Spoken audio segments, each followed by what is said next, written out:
Love your city, every back road, every alley, every pothole. Love your city, every back road. Come together, fight for your home. What's up, everyone? This is Bob Dalton with the Love Your City podcast. Each episode, I interview people that are doing grassroots work in their communities. And this episode, I have the privilege to interview Josiah Haken, the CEO of City Relief here in New York, the former Chief Program Officer, but now the new CEO. Thanks for sitting down with me, man. Oh, it's always a pleasure. It's always so good to see you, bro. The pleasure's all mine, bro. We have so much fun. So before we kind of dive into some of the work that you're doing with City Relief and just kind of getting to hear your perspective of homelessness here in New York, give us a backstory on where you grew up and just a little bit about kind of what that upbringing was about. Yeah, absolutely. So I was born and raised in Yaoundé, Cameroon, which is in West Africa. Parents were missionaries, and just so from the time I was born to entering my freshman year of high school, I spent the majority of my life in the capital city of Cameroon. And yeah, I tell people a lot that you can leave Africa, but Africa never leaves you. I'm sure that my work today here in New York and over the last decade has been influenced greatly by my childhood and just experiencing just different cultures and different languages and the needs of the human beings who are all around us. It changes the way you see the world. So that's how I kind of grew up. And did you have a particular age that you can think back on when you first noticed kind of like poverty or injustice, or like what was that? Yeah, one thing stands out to me. I was in elementary school. I was probably in fourth grade or even younger. I can't, it's all blur at that age. But we would be sitting down to dinner. So we lived in this really simple house that was like this cement brick house with a tin roof, and we had a yard around our house and a wall around our house, which was common in that area. And we would be sitting down to dinner as a family, and there would be this like chink chink chink sound outside of someone banging a rock against our gate. And I remember there would come a voice after that said "j'ai faim," which in French means I'm hungry. And there was this little boy, probably the same age as I was at the time, who had a rock, and he was banging it against our gate and just saying, I'm hungry, I'm hungry, I'm hungry. And my parents never made a big deal about it, but they would quietly get up, go put together a sandwich, put together some food and take it out to him, give him food, and then come back to dinner. And we would just keep going. And that happened regularly. I remember as a kid experiencing that and being like, here I am sitting down to dinner, with my family, my siblings, my parents, and just outside of our gate is a little boy who doesn't have access to food and who is taking it upon himself to plead with this wealthy white American family relative to him for a meal. And that still sticks with me. So I remember that being a very pivotal sort of awakening moment for me, just experiencing the reality of inequity and hunger. Yeah. And then what was high school like? Well, high school was a transition, man. I mean, going from that environment to Hershey, Pennsylvania. Mm-hmm. But it was, so it was an interesting experience kind of transitioning and trying to find my way. I mean, I think every high schooler is a little awkward. For sure. But, for me, it was just trying to find how I fit. Because when I was in Africa as a white English-speaking American, I didn't really fit in there. I knew that wasn't really my home. But then when I moved to Hershey, Pennsylvania, I didn't really fit in there either. It was surrounded by people who looked like me, talked like me, but it was still very different. So just having the experience of trying to find my way. I played sports, I try to fit in because that's like the universal language. Like I think there's a few universal languages out there. Sports and music are two of them. If you can play music, you can fit in anywhere in the world. If you can play sports, you can fit in anywhere in the world. Any music? No music. No music. No, so not that great at sports. So it had to be sports. Yeah. And then were you good at sports? I was mediocre. I was decent. I was one of those kids who thought I was better than I was. I was never, sports was never going to be my calling. Yeah, for sure. And so was there a point during high school or shortly after that you kind of had a vision for what you wanted to do? That's the thing. I don't think there was. I mean, I always had this perspective again, that I experienced as a kid, that there was more to life than just like meeting my own needs, like sort of, acquiring stuff. But when I was in high school, I think I was so fixated on trying to just fit in and adapt and adjust that I didn't really think much about what I was going to be doing and leveraging that experience. It wasn't until I was 23 or 24, I'd been married a couple of years. I got married young. I got married at 19. And then 5 years after that, I really started to think about what does it look like for me to contribute to society and give back to the world. And that's when I started really searching for ways to engage issues of injustice and poverty, just like by volunteering different places, getting involved with different faith communities. But it was really a search. I didn't have an agenda. I didn't have a goal. It was just playing the cards that were dealt. What were your experiences like when you started to volunteer and kind of get involved? Like, were they positive experiences? Were they frustrating experiences? Like, what was it like? Oh man, it was both positive and frustrating. I mean, one of the things that drove me crazy when I volunteered at this soup kitchen for a while where I just washed dishes. I just signed up to wash dishes because that was the only slots they had available. So I would go into the soup kitchen and I would just wash dishes for their lunch. And the homeless guests or the people that were there for the meal would be on the other side of this wall. And they would, like when cafeterias where they have like that little window cut out where you take your tray and you put it down and it magically disappears and then you walk away and don't think about it again. Well, I was the guy behind that wall taking the tray. And I remember being frustrated because I wanted so badly to learn and talk to the people that were there and just hear their stories. And I couldn't because I had a job to do to just wash dishes. So that was like kind of this ironic sort of moment where I was like, I'm hanging out with these, I'm trying to help, but I'm not really connecting with the people who are helping. In a very like indirect way. You're like serving people, but you're not really connecting with them. Exactly. And then what brought you to New York? Yeah, so I got involved with a church plant out here in New Jersey. That's what led me from central Pennsylvania to this area. And I was just helping them. They were like a contemporary church, young, vibrant community. And so I just loved hanging out, loved the music, loved the teaching, got involved and moved out to New Jersey to help them. But they're, a multi-site church that serves predominantly upper middle class, folks, residents here in New Jersey. And which again is great. It just wasn't, it was for me, it was not enough because I felt this, again, I think that's even going back to my childhood, thinking about this kid and the experience I had, I felt like there was more to what I was supposed to be doing than just sort of showing up on Sunday and helping.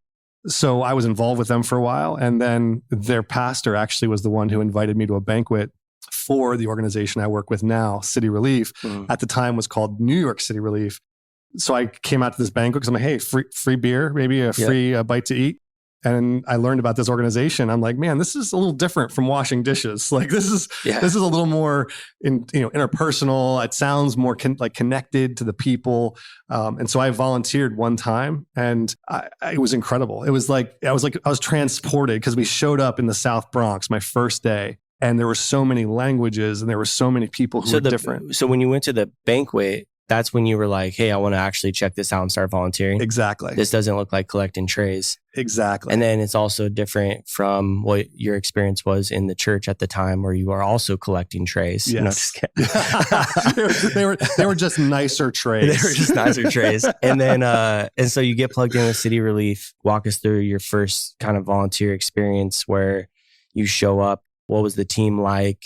What were some of your observations, if you can remember any of people on the street? Yeah, I remember it like it was yesterday. I mean, it was 12 years ago, but I remember it like it was yesterday. I mean, first of all, it was kind of funny because our organization takes retrofitted school buses into the streets and sets up block parties on the sidewalk for people without homes and people who are, financially insecure. And we serve a meal and we just kind of throw a party for our friends in the street.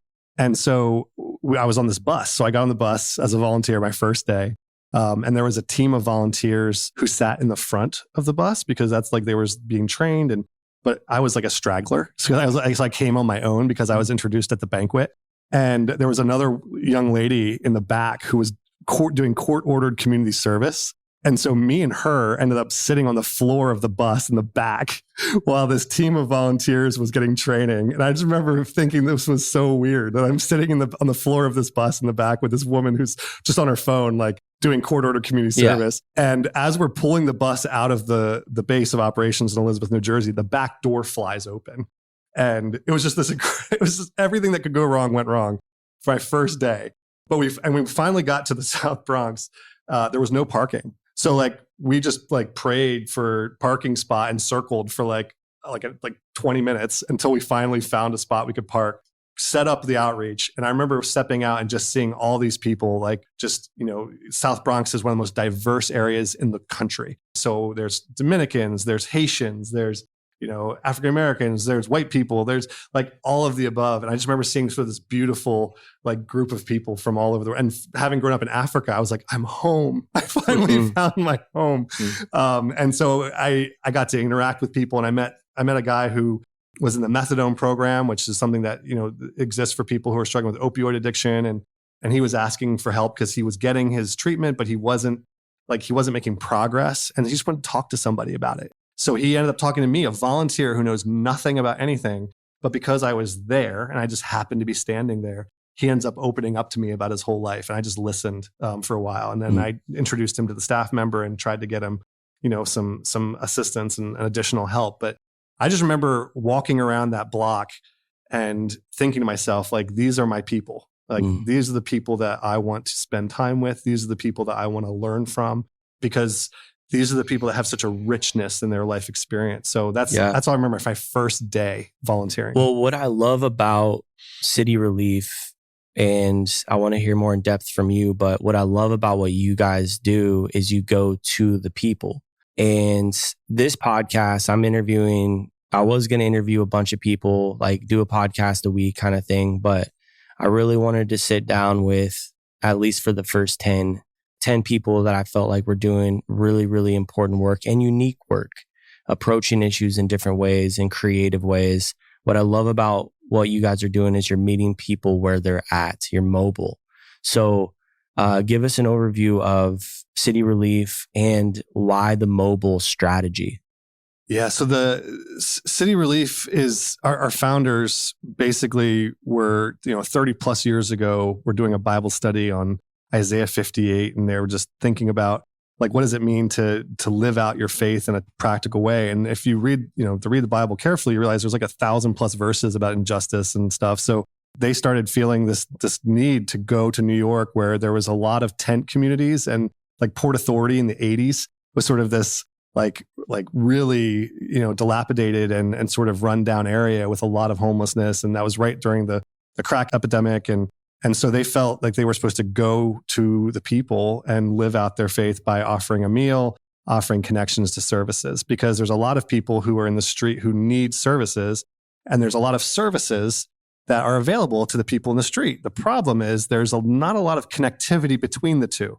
So like if you're waiting for someone to randomly walk into your door to ask for help, you may be waiting a long time because someone on the street will be sitting there going, I don't think that help is actually what I need. They may not understand what the services are. They may not understand the right time of when they need to be there. And they may be skeptical of the organization's intentions to even help them in the first place.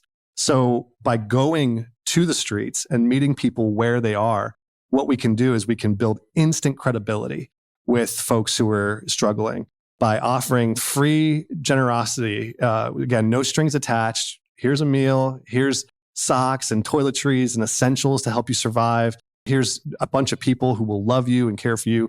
And what that does is builds trust, so that when you start talking about the issues, what do you need? Where do you want to go? If I tell someone, where after proving my credibility to them by showing up on their sidewalk, I can then leverage that trust and that credibility to say, have you considered going to this resource? Have you considered going to the shelter? After finding out what they do need. Exactly. Because they're a big, approach to a lot of nonprofits is they are going to people telling them, like, this is what you need, when we really don't know exactly what people need. Sometimes you're kind of able to create space to figure out what they do need and then help meet that need. And sometimes it's not even through your organization. Most times.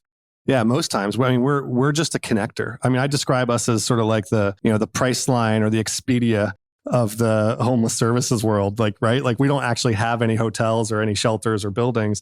But for the guy who doesn't know what his options are or where the best rates are, we can provide those options. Like option A, you can go here. Option B, you can go here. Option C. And we have we don't have any agenda. We're not trying to push anyone anywhere. We're just presenting options. So that if that person decides, you know what, I don't want to go to that place because I had a bad experience, it's not like, oh, you should go. And to your point, like there's a lot of people, I think, in shelters and in homeless services who treat their guests as dependents, like they need us. And so if you treat your guests like they need you, it kind of creates this dynamic of like a power struggle where like when they walk in your door, you say, what do you want? Instead of how can I help you? And there's a difference in the approach. If you say, what do you want? It's sort of confrontational. It's like, you need to tell me, like, what do you want? Yeah. Right? As opposed to, how can I help you? As in, maybe I'm not the one who can provide the service you need, but let me help you find the person who is. It's basic customer service that many homeless service providers miss because they see their guests as needing them more than they need their guests, which is completely backwards.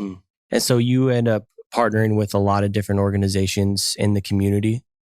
Yeah, we try to create a one-stop shop for our guests, bring, the mountain to Muhammad, as it were. So we have different organizations that provide legal services, mental health services, haircuts, really anything that if we can identify an organization that provides a tangible service that any of our guests need, we will invite them to partner with us so that we can bring the two together. Instead of saying, we need you to go over there, we can say, no, just come to us. We'll bring them to you, which we've found is a much more successful model for getting people connected. Yeah. And then practically, where do you guys actually go throughout the week and park, and kind of how did you choose those routes? So we identify locations that are has high foot traffic, lots of foot traffic, because a lot of homeless folks will gravitate towards sort of high traffic areas like train stations, bus stations. And so we'll identify locations where we know people can find us because they're just already there anyway. Also access to public transportation. A lot of homeless folks don't have a car in New York City. And so being able to get to us is important. We'll also identify locations that are in sort of a target-rich environment where like other services already exist. So it may sound redundant, like we're trying to duplicate services, but it ends up working out really collaboratively, where we will identify an organization that's providing a service, but there's a lot of people who will go to them for one need, but they have other needs that they have too that we can help them connect to. So we'll set up locations in proximity to other services as well. And then the last thing we try to connect with is a location where we don't have to block or get in the way of an active business. Like we're not trying to be get in the way of someone, trying to run a business or something. So we have to find an open space where we can park and set up for a few hours at a time that doesn't impede traffic or get in the way of someone's livelihood. Yeah. What are some of the primary resources that you guys do provide, the practical like products or food or anything? Like how do you get those things, and what are some of those things? So we, straight out of the, like I mentioned earlier, the verse in Isaiah 58 says, is not this the kind of fasting I've chosen to feed the hungry and clothe the naked and provide the poor wanderer with shelter. So to that end, we feed people. We provide a fresh cup of soup. It's vegan, so everyone can eat it no matter like your religious background or your preference. Like if someone doesn't eat meat or pork, our meal is acceptable to those folks, which is really important because again, we want to be able to serve as many people as possible. We also provide new socks, which we get donated from the company Bombas. They donate over 100,000 pairs of socks to us every year, so we can give out socks to everybody we serve. We give out toiletry kits because, if you're walking the streets in New York and you don't have access to a bathroom, and really the dignity of just being able to like feel clean, even if you're washing up in a public, transit bathroom, is super important. So we travel size toiletries, deodorant, shampoo, soap, we give out that stuff. And then we'll give out miscellaneous things depending on the season and depending on what the needs of our guests. So wintertime, we're doing hats, gloves when we can. And we're doing summertime, we'll do t-shirts because people like if you're sweating through your shirt and you only have one, we'll try to find ways to get people a fresh shirt. And again, it's all about meeting that immediate need so that we can then build to a longer term option for the folks that we serve. Yeah, amazing work. I've gotten to go to a couple of your guys' locations with you and serve some of the food and pass out different items and stuff. Even recently, we had Kevin Bacon come and join us, which was awesome. That was so cool. So it's cool that you're creating an opportunity for people local here in New York to get involved. What is the kind of typical volunteer process look like for City Relief? How do people get involved, and what is that? What do they actually have to go through to make that happen? Yeah, it's in addition to helping folks in the street directly, right? We also believe that one of the most important things we can do as an organization is help change the narrative around homelessness, which to us means providing volunteer opportunities for people to engage with our guests in a positive way. Because there's so many people and so much stereotype and stigma around homelessness that sometimes people are afraid or they don't know what to do. So we want to provide a very easy on-ramp for people to shift that. So people can go to our website, they can cityrelief.org and just click to volunteer, and they'll get a whole schedule of opportunities they can sign up for. They sign up online. We provide trainings online, and we provide resources to help them get geared up for what they're going to experience. They can either meet us in New Jersey where we make the soup, or they can meet us on site, on location, where they'll be serving people, they'll be hanging out with people. We intentionally build service opportunities for people that are not just task driven, but that are people driven. So we want to create space for our volunteers to just sit and engage with our guests in a conversation. So they're not the person behind the wall. Exactly. That's awesome that you're implementing that. And so practically, if I reach out through the website, I email you guys, I'm like, hey, I want to volunteer. I love the work you're doing. What happens next? So one of our volunteer staff will respond. We have an incredible team of staff that manage volunteers, and they'll find out what dates work for you. And then they'll send you all the information that you need. They'll send you the registration link. You can fill it out, sign up, and then you just show up. And it's that easy. Yeah. And so you guys are doing amazing work. Homelessness in New York, the biggest homeless problem in the United States? It depends on what you mean by biggest. It's a problem. Most populated homeless community? Just quantity. There are more homeless people in New York than any other city in America, but LA is really trying to catch up and take over that unfortunate title. Well, how many people are homeless in New York? So the most recent estimate I've seen that I think has any credibility is around 80,000. I still think that's an undercount, and that's pre-pandemic. And what percentage of those people are actually on the streets? That's what makes New York unique. So New York is a right to shelter city, which means that if you're homeless in New York, you technically are entitled to a bed to sleep in indoors.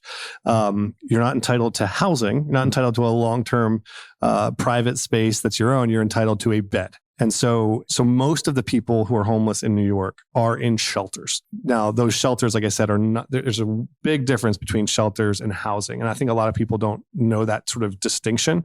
Again, a bed to sleep in a congregate environment where there might be 12, 15 other people in that same room, dorm style. You're in at a specific time, you get a bed, you sleep, hopefully, you wake up and you leave.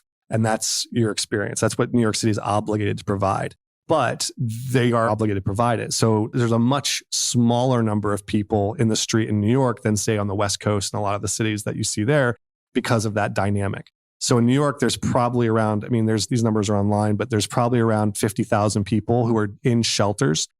Some estimates in terms of the street population are anywhere from 3,000 to 5,000. There's a count that's done every year. It's called the Hope Count or the Point in Time Count. Honestly, in my opinion, it's atrocious. It's really done in such a way that downplays the urgency of the moment rather than actually reflecting the reality of the challenge, because there's political reasons to make it appear like there's fewer homeless people in the street than there actually are.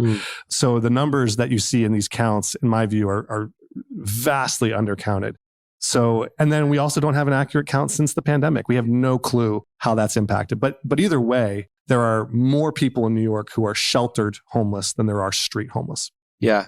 And what are the causes of people ending up on the streets, specifically here in New York? What are some of the top causes? Some of the top causes for people who end up in the street are just cost of living. Cost of living has just skyrocketed over the last decade and beyond, and rates of a living wage don't exist. There is no such thing as living wage, really, unless you're making really good money. So you can't live on 8, 10, 12, 15. I think the minimum wage in New York is $15 an hour. It's still not nearly enough to pay for an apartment. So access to affordable housing, it's just an obvious problem. Anyone who says that access to affordable housing is not a contributor to homelessness has no idea what they're talking about. The other reality is, domestic violence, mental health, people who are struggling with job loss. I met 2 guys last year, or 2020, I should say, when the pandemic hit, who were sharing the rent for a weekly room that cost $200 a week. And this was not a nice room, but it was still a room. And they were sharing, and they were both working at a restaurant. And during the pandemic, their restaurant closed and they lost their jobs. And so they were going week to week, and they ended up sleeping in the street. Wow. So there's this reality of job loss. And then there's, the cyclical nature of poverty. And like, so if you have, 23,000 homeless children in the New York City shelter system, or whatever the count is at this point, those people grow up and oftentimes end up getting stuck in this cycle of poverty, and they end up right back into homelessness themselves, unfortunately, because the system is not set up for them to succeed. Yeah, I think I heard like 70% or more kids in the foster care system specifically end up incarcerated or on the streets. That's a high statistic. It's ridiculous. And so the cycle of the poverty is pretty wild. All right, so I'm a person on the street in New York. I wake up in the morning. What is my next move? What am I looking for? What are some of my top needs? Yeah, I mean, just think about what we do on a typical day, those of us who are housed, right? Like find a bathroom, find breakfast, and figure out if I'm going to work or not.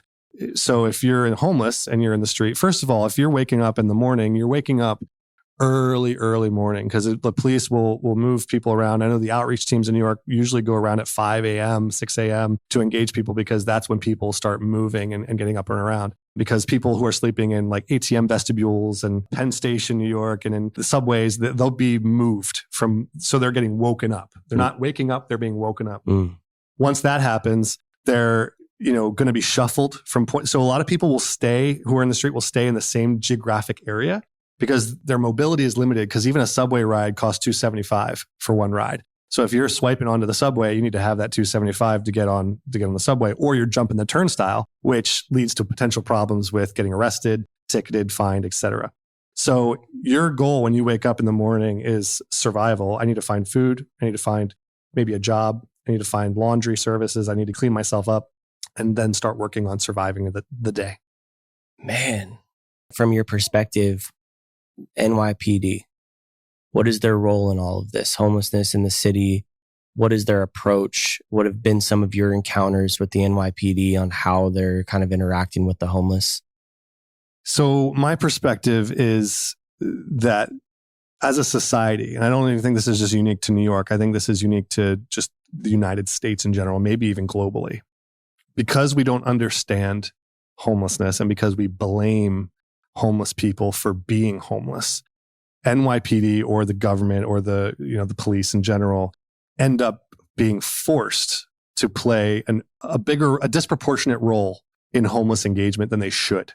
I don't blame the individual police for doing what they have to do. In most cases, I think a lot of them have just the best intentions, and they kind of have their hands tied behind their backs in terms of how they engage. Unfortunately, though, as a society, as a country, the image comes to mind, like, the expression, if all you have is a hammer, everything you see is a nail. I feel like that's our approach to homelessness, and the police are the hammer, and all homeless people are the nail. So police tend to be overly involved, in my opinion, on homelessness. So like they're arresting people for, quality of life issues and vagrancy, loitering, panhandling, urinating in public, and all these things that people see as huge, like grossly offensive realities. And so police will get involved in that. Unfortunately, these folks have no alternatives. So we end up trying to police a problem that is not actually a police problem. Interesting. And so that's what I see over and over again. Police the problem rather than trying to fix the problem. What do you feel like they could be doing different? Like, what is a better approach? Like when they get called, like I see somebody urinating on the street and somebody calls the police department, what do you feel like they could be doing different that could be more contributing to the solution?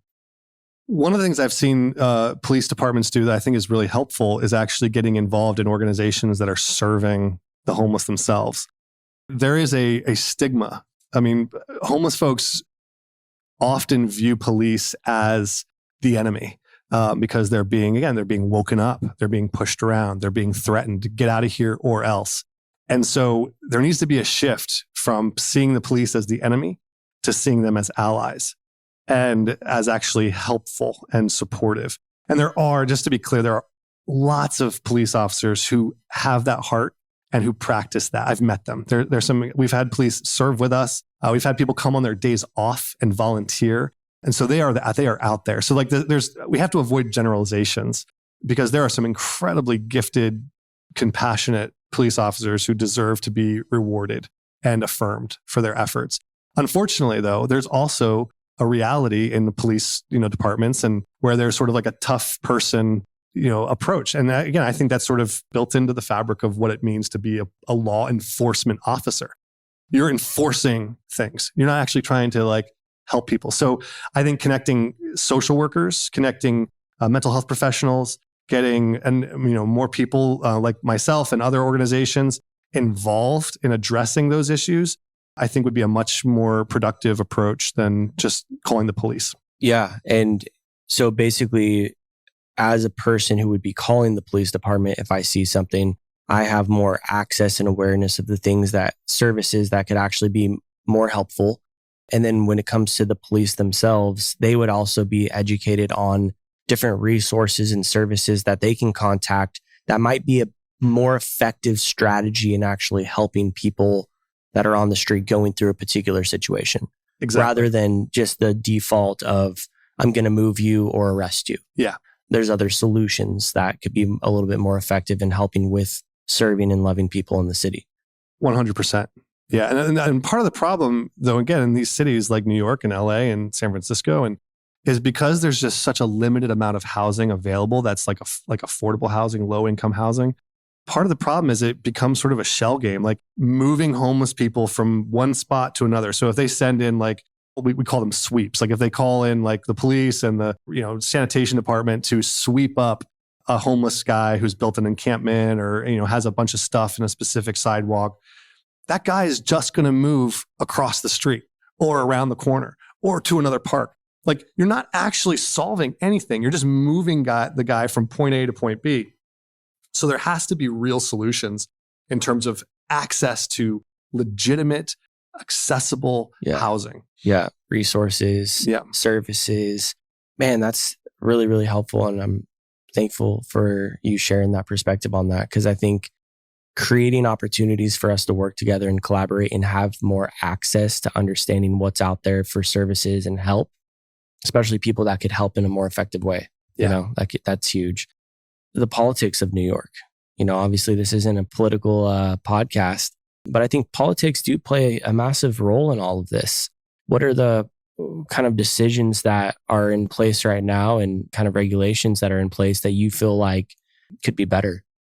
In New York, we just got a new Mayor Eric Adams, and he just came out with the governor of New York and made this announcement like 2 weeks ago or something. Time is a loose construct in my head right now. But basically they're trying to attack the issue of homelessness in sort of what I would describe as a schizophrenic way, in that they are doing some really good stuff in terms of providing social workers, mental health professionals, trying to build out supportive housing beds and add affordable housing units. That's all stuff that they're talking about doing, which I think is really good. And so I would just support all of that. I think that's a great approach to try to build resources. The problem is it takes time. All of those solutions will take time and money. It's not going to just be a snap of your fingers and those beds are available. So there's a gap. The problem is, and that's why I would call it schizophrenic. The other side is they're trying to appease a lot of the community's, maybe wealthier residents who don't want to see homeless people in the subways, who are sort of in reactionary mode to some of the violence that has taken place over the last few months. Unfortunately, there's been two significant tragedies involving a homeless person and an Asian American that were killed tragically. And those are just heartbreaking situations.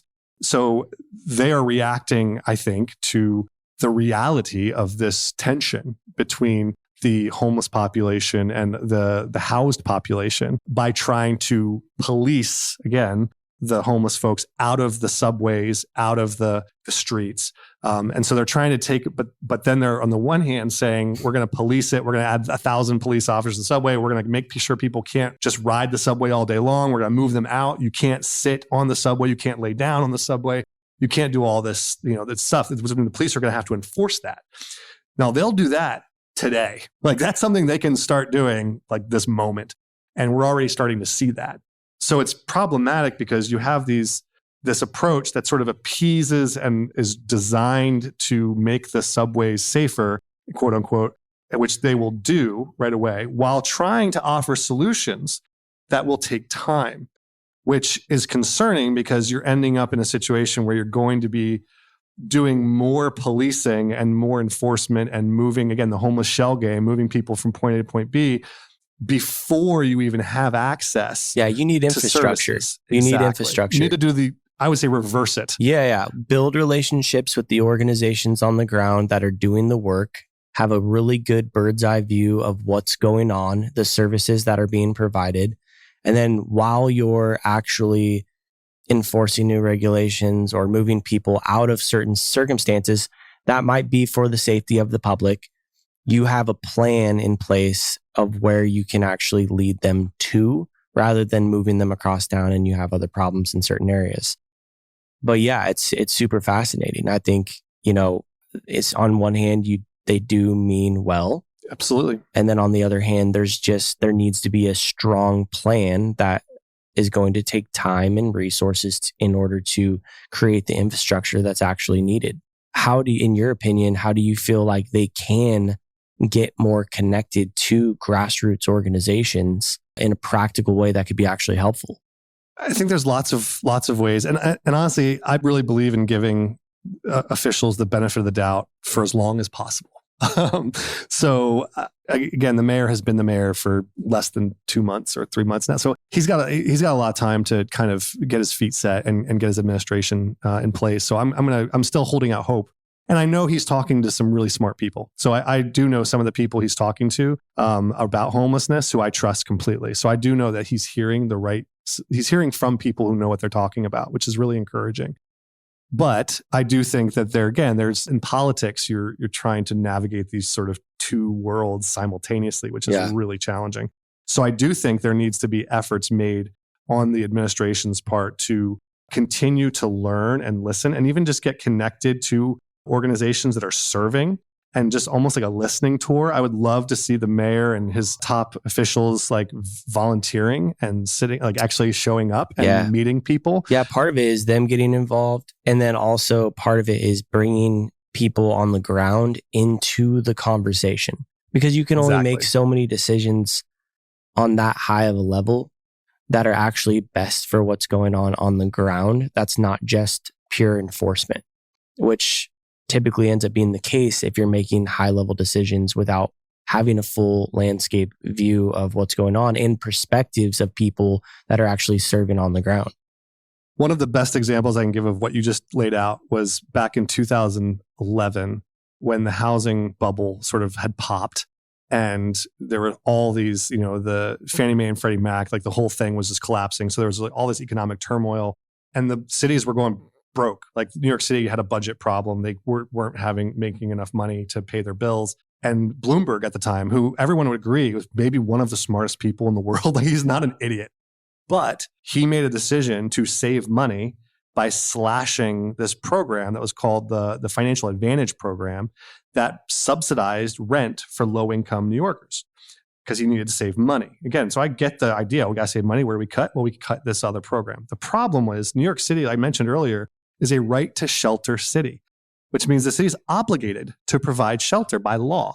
So what he did was he slashed this program to save money, which moved a huge portion of people who were steadily making rent for years. I met a woman in the South Bronx who showed me her eviction letter. She'd been paying rent for years in the same apartment for 30 years. She was stably housed. But when she lost the subsidy that was helping her pay rent, she ended up being forced to go into the homeless shelter.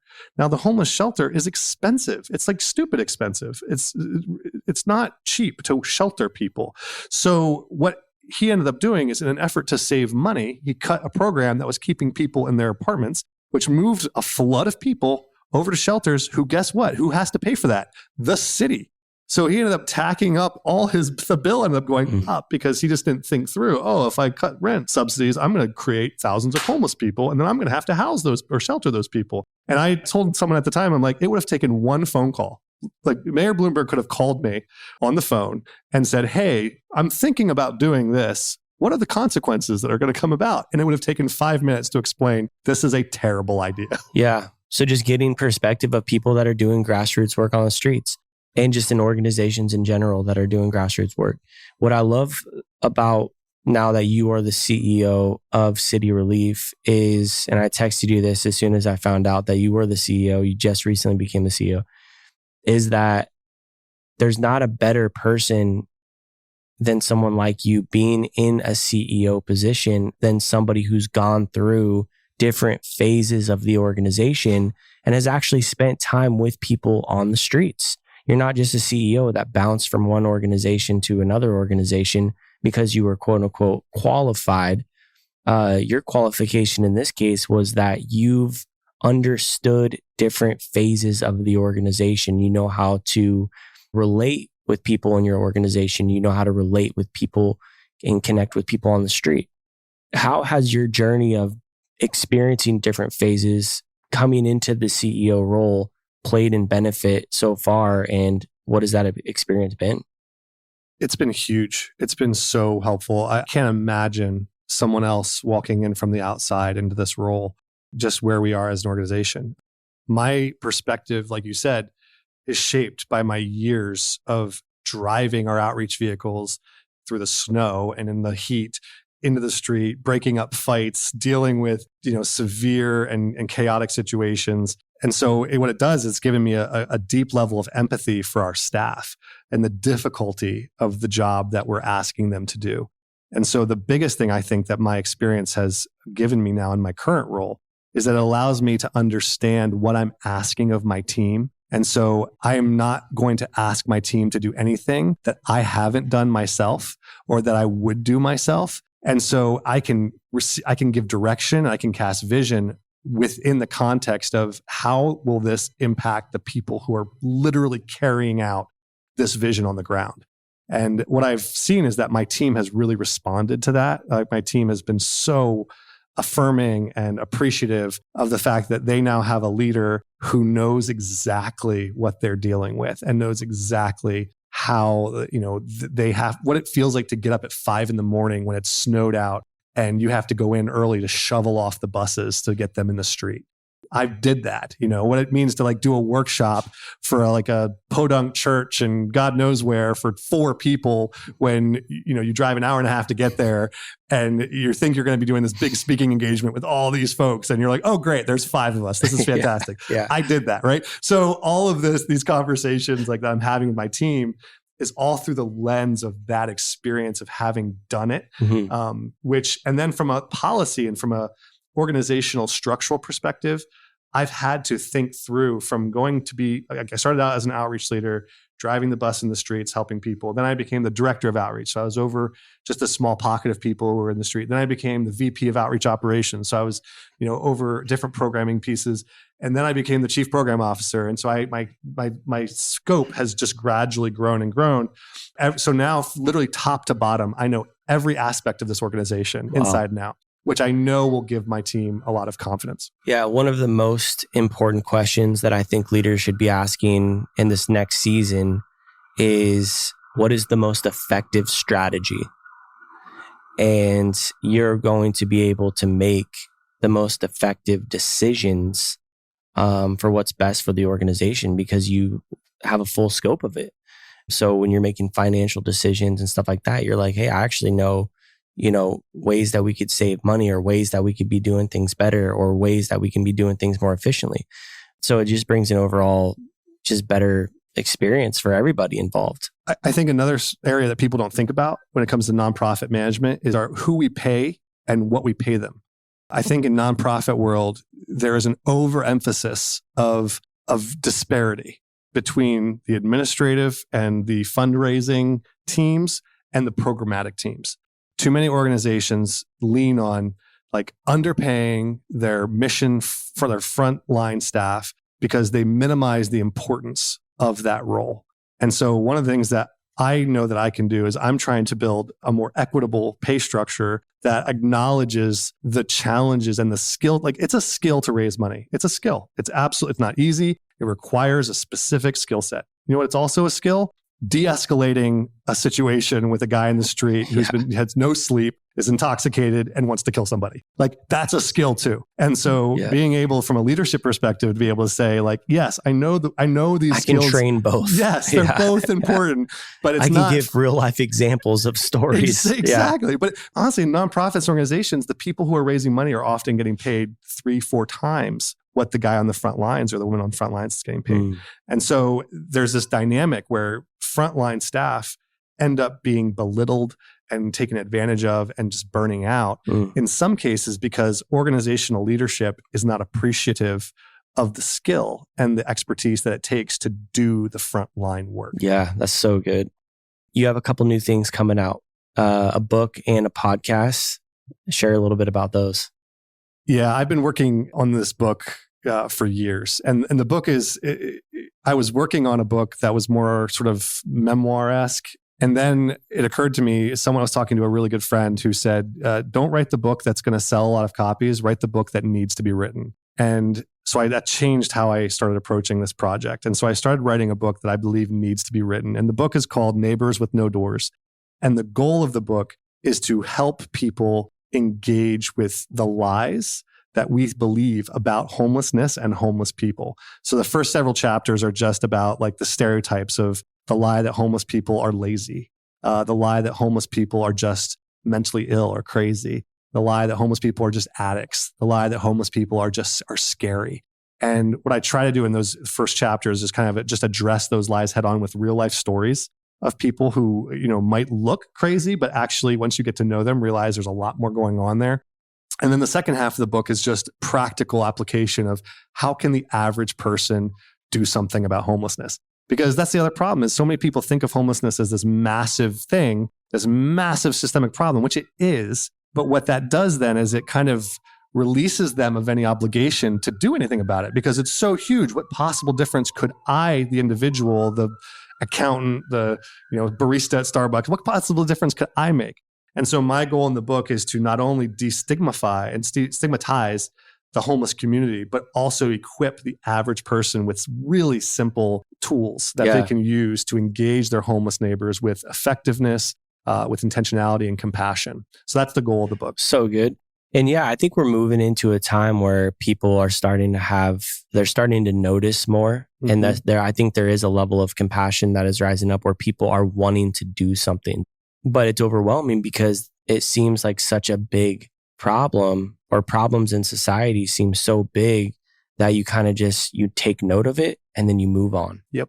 And that's a big part of the work that I'm trying to do is connect people in a really practical way with local grassroots organizations in their community and break down those barriers that have traditionally kept them in their minds from actually getting involved and the excuses that we feed ourselves.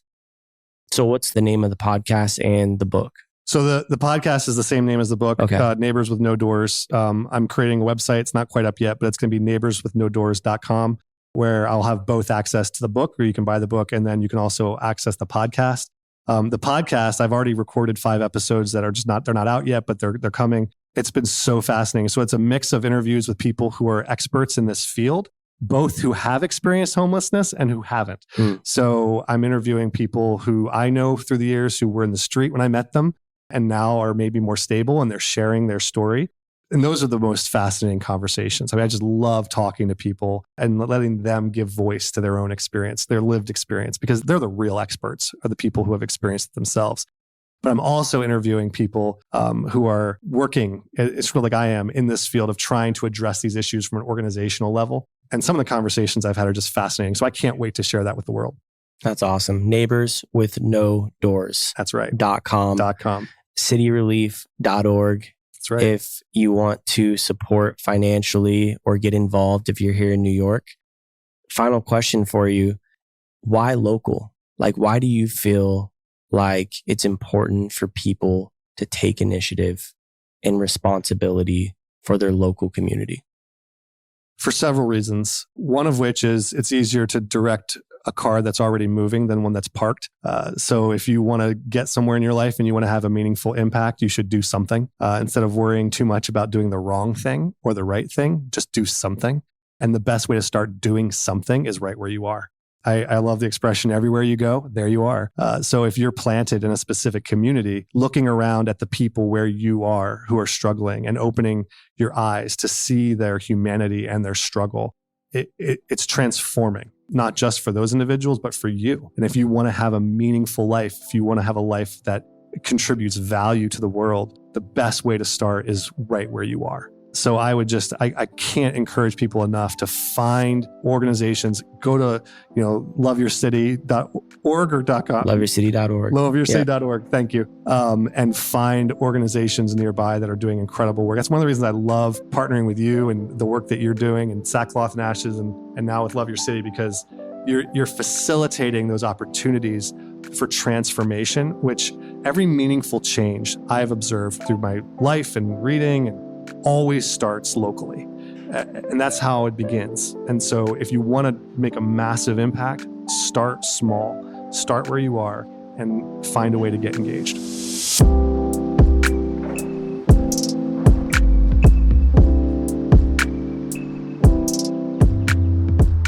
Thanks for listening to this episode of the Love Your City podcast. If you want to find ways to get involved in your community, you can visit loveyourcity.org. If you have any questions or recommendations of grassroots leaders or nonprofits that we should be aware of, email us at media@loveyourcity.org.